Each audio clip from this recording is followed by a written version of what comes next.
We are halfway through BBC One's gripping new Sunday night drama called Vigil. But is it worth watching so far? Or will it have you diving for that remote quicker than a nuclear submarine?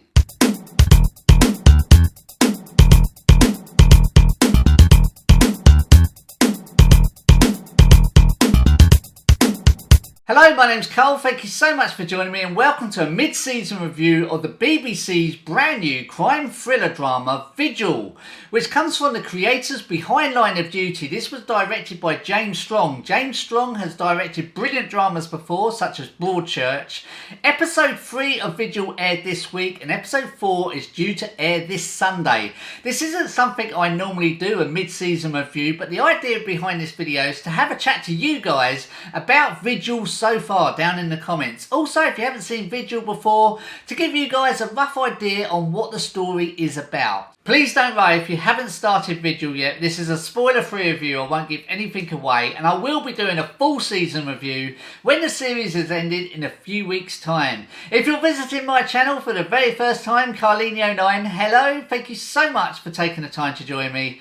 Please consider subscribing and sharing if you can, because it really does help the channel out. I'd really appreciate it as well. On this channel I do other TV drama reviews among other things as well, and you can also unsubscribe as well if you feel that the channel is not what you expected. Thank you. The story takes us into the murky depths of the ocean as we follow police officer DCI Amy Silver, played by wonderful Saran Jones, who's called to investigate a death of a crew member on board a Trident nuclear submarine called HMS Vigil. Casualty. This is DCI Amy Silver. Earlier today, crewman died on board Vigil. How are you with confined spaces? I'm gonna need someone who can radio me leads. I've got a good shorthand with Kirsten.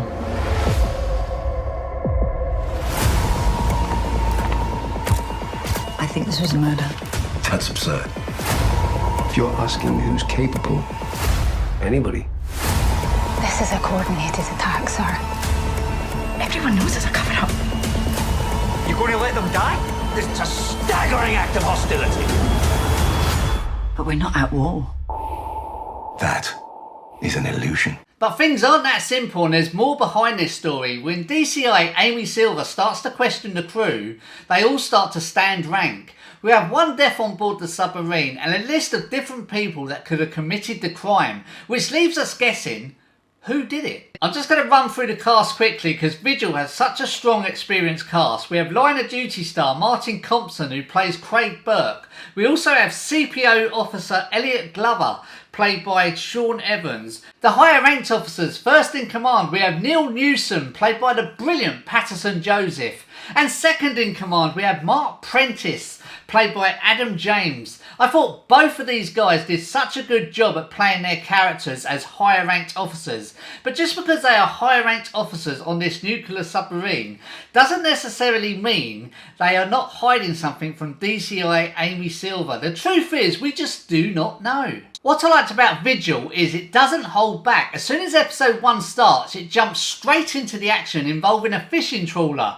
and it just hooks you in. As soon as episode 1 finishes, you just want episode 2 to start. Another thing to mention is the stunning visuals and camera work of this series.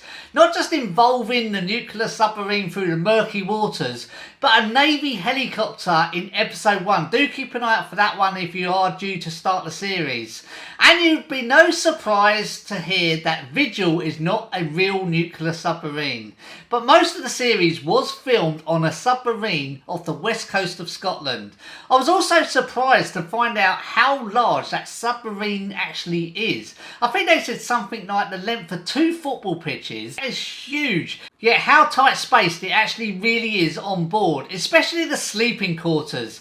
There's a particular scene involving DCI Silver when she's told to get some rest, and you've got like that much room. It's like sleeping in a coffin. Behind the camera, we have BAFTA-nominated writer Tom Edge, and we also have BAFTA winner director James Strong. So we already know that this series Vigil is going to be a good one.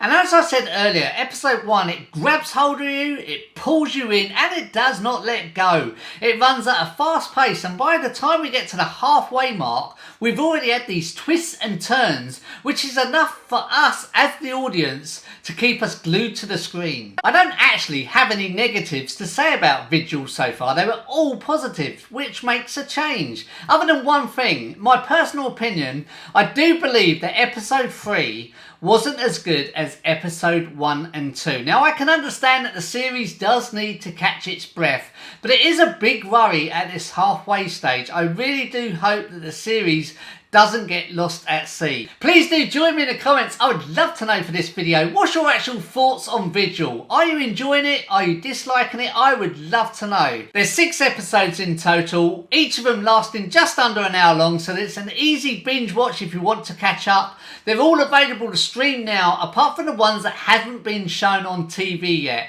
Episode 4 is due to be shown this Sunday. There's no sex or nudity, there is profanity, and there is violence as well.